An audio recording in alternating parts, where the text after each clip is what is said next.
The dust had even settled under my truck's tires when I saw her HOA, Karen, standing at the gate of my ranch with her clipboard in hand, arms crossed like she owned the place. The sun hadn't set yet, and already she was barking orders at 2 neighbors, scribbling fines, pointing at fences, inspecting barns that weren't hers. She turned slowly as I pulled up, narrowed her eyes, and smirked like she had been waiting for this moment. "Excuse me," she called, her voice dripping with arrogance. "This property is under HOA jurisdiction now. You can't just drive in here without clearing it with me." My jaw tightened. This was my ranch, my land, the house I built with my own hands, the soil my family worked for generations. And here she was, standing at my gate, acting like she had the power to lock me out of my own home. I stepped out of the truck, boots crunching the gravel, and walked up slow. Karen raised her phone instantly, smirking wider. "Don't come closer. I've already called the cops. You're trespassing." Trespassing. On my land. I almost laughed, but the fury in my chest burned hotter than the summer air. "Lady," I said, steady and cold, "you don't know what you've just done." Within minutes, the flashing lights appeared. 2 squad cars rolled up, sirens cutting through the quiet of the open fields. Karen waved them down frantically, shouting, "That's him. He's the trespasser. Arrest him now." The officer stepped out, calm but cautious, and turned to me. "Sir, can we see some identification?" Karen cut them off, practically shrieking, "Don't bother. He's a fraud. This is my ranch now, under HOA authority. He's nothing but a squatter."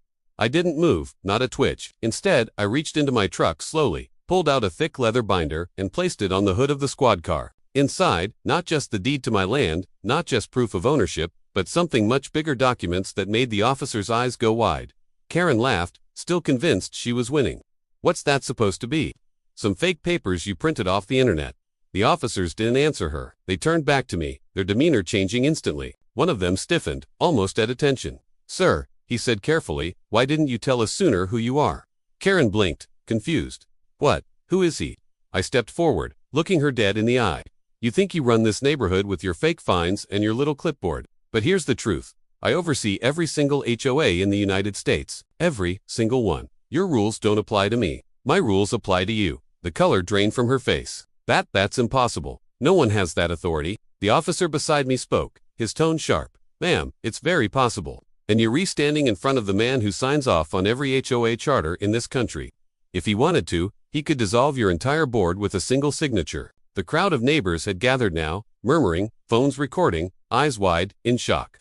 Karen stumbled back, suddenly realizing the scale of the mistake she had made. I opened the binder again, flipping through the stamped documents, sealed contracts, federal authorizations. "You built your little empire on threats, intimidation, and fake power. But here's the thing, Karen, I'm the one who gives HOA's power or takes it away. And after tonight, yours is gone." She stuttered. You can't do this to me. I run this neighborhood." I shook my head slowly. "No, Karen, you don't run anything. Not anymore." The officers didn't cuff me, they turned and cuffed her. The crowd gasped as she shrieked, twisting against the restraints. "No, you can't arrest me. I'm the president. I control this community." The officer leaned down, voice cold. "Not anymore. You're being charged with trespassing, harassment, and attempting to defraud a property owner." Karen's eyes darted back to me as they dragged her toward the squad car. "You'll regret this. You'll regret everything." I stepped forward, calm, steady, towering over her broken arrogance. "Karen, you called the cops on the one man in this country you should never have crossed. You thought you could take my ranch, but you just lost your entire HOA." The neighbors erupted in cheers. Phones flashed, recording her downfall. For years, they had suffered under her rule: endless fines, absurd demands, constant surveillance. But now the tyrant had fallen. And she hadn't just lost control of their neighborhood. She had lost her title, her power, and her reputation on a national scale. The officers saluted me before leaving, Karen screaming in the back seat of the car. One officer whispered, "Thank you, sir.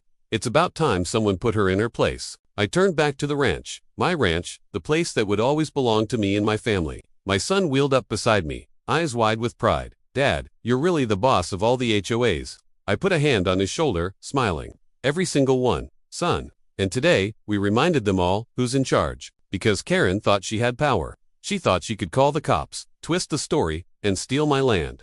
But she forgot one thing. I don't answer to HOA presidents. HOA presidents answered to me. And when the sun set behind my ranch that evening, one truth stood taller than the fences, louder than Karen's screams, stronger than any HOA charter ever written. This land, this home, this family was untouchable. And no Karen in the world could ever change that.